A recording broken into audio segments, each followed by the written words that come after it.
నమస్కారం అండి. మహాభారతంలో ఈరోజు 7వ అధ్యాయము విదురుడు. వినిపిస్తున్నది మీ విజయభాస్కర్. మాండవ్య మహాముని మనోధైర్యాన్ని, గొప్ప జ్ఞానాన్ని కలిగి వేదాంగాలు చదివాడు. ఆయన తపస్సుతో సత్యమే మాట్లాడుతూ జీవితాన్ని గడుపుతున్నాడు. పట్టణం వెలుపల అడవిలో కుటీరం నిర్మించుకుని అక్కడ నివసిస్తున్నాడు. ఆయన ఒకనాడు తన పర్ణశాల బయట ఓ చెట్టు కింద తపస్సు చేస్తున్నాడు. ఆ సమయంలో ఒక దొంగల గుంపు అడవి గుండా పరిగెడుతుంది. వారిని సైనికులు, ఉద్యోగులు తరుముతున్నారు. ఆ సమయంలో దొంగలు మాండవ్య మహాముని పర్ణశాల చూశారు. దాక్కోవడానికి అనువుగా ఉందని భావించారు. పర్ణశాలలోకి వచ్చి దొంగ సొత్తును ఒక మూల పెట్టి దాక్కున్నారు. ఇంతలో వారిని తరుముతూ వస్తున్న ప్రధాన ఉద్యోగి తపస్సులో ఉన్న మాండవ్యుడిని కఠినంగా ప్రశ్నించాడు. దొంగలు ఈ పక్కగా వెళ్ళడం చూశావా? వారెక్కడికి వెళ్ళారు? త్వరగా చెప్పు, మేము వారిని వెంటాడి పట్టుకోవాలి అని అన్నారు. మాండవ్య మహాముని మౌనముద్ర దాల్చి ఉన్నాడు. సమాధానం రాకపోవడంతో రాజ ఉద్యోగి మళ్ళీ కఠినంగా ప్రశ్నించాడు. మాండవ్యుడు తపస్సులో లీనమై తన ఎదుట ఏమి జరుగుతుందో గ్రహించకుండా ఉన్నాడు. ఈలోగా కొంతమంది ఉద్యోగులు ఆశ్రమంలో వెతుకుతూ ఆశ్రమంలో ఒక మూల ఉన్న దొంగ సొత్తును కనుక్కున్నారు. ఆ ఉద్యోగులు, ఈ బ్రాహ్మణుడు మౌనం వహించి మునీశ్వరుడిలా ఎందుకు నటిస్తున్నాడో నాకు బోధపడింది. వీడు నిజంగా దొంగల నాయకుడే అనుకుని తన అనుచరులను సొత్తు వద్ద కాపలా ఉంచి రాజు వద్దకు వెళ్ళాడు. అడవిలో మాండవ్యముని దొంగ సొత్తుతో పట్టుపడ్డాడని ఫిర్యాదు చేశాడు. రాజు ఇది విని ప్రపంచాన్ని మోసగించడానికి బ్రాహ్మణ మునీశ్వరుడి వేషం వేసుకుని ఇంత పని చేసిన దొంగల నాయకుడు ధైర్యానికి ఆశ్చర్యపోయాడు.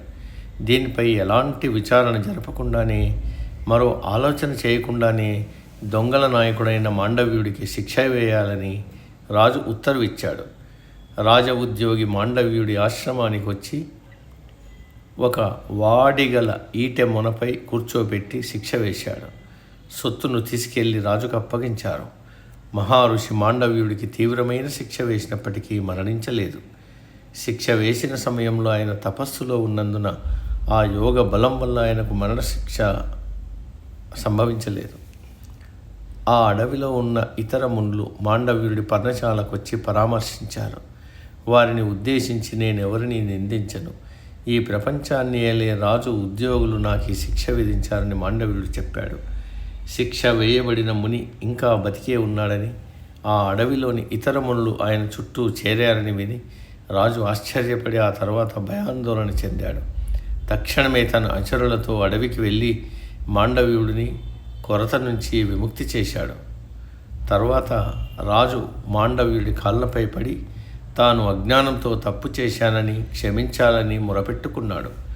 మాండవ్యుడికి రాజుపైన ఆగ్రహం అయితే కలగలేదు, కానీ యమలోకంలోని ధర్మదేవత వద్దకు బయలుదేరాడు.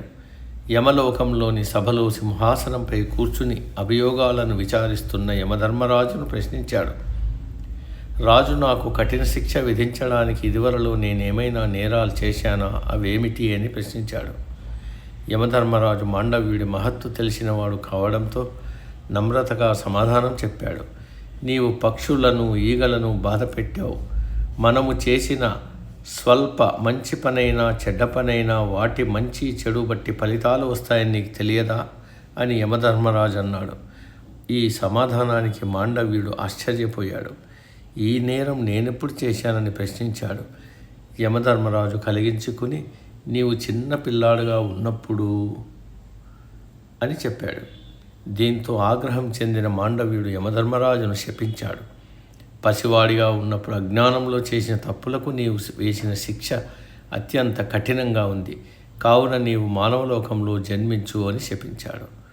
ఇలా మాండవ్యుడి శాపానికి గురైన యమధర్మరాజు విచిత్రవీర్యుని రెండో భార్య అంబాలిక వద్ద ఉండే దాసీ వనితకు విదురుడుగా జన్మించాడు.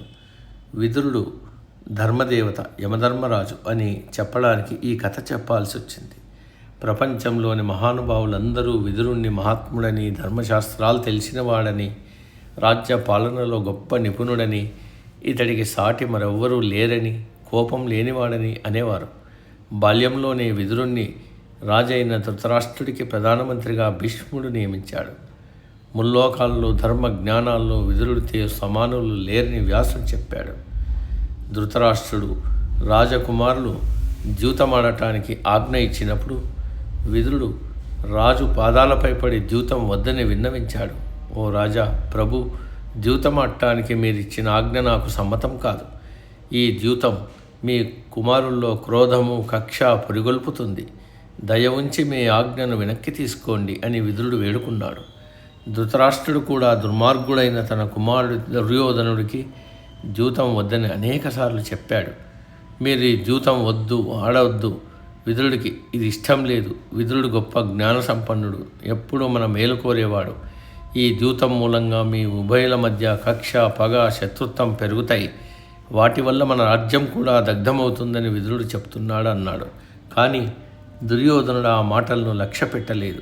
ధృతరాష్ట్రుడు వార్ధక్యంలో ఉండి తన పెద్ద కుమారుడి పట్ల అనురాగంతో అతడు ఏమి చేసినా మాట్లాడక ఆ ప్రేమతో తన బుద్ధిని కూడా కోల్పోయి ద్యూతమాడటానికి రావాల్సిందని యుధిష్ఠిరుడికి ఒక ఉత్తరం పంపాడు. సమాప్తం. సర్వే జన సుఖినో భవంతు.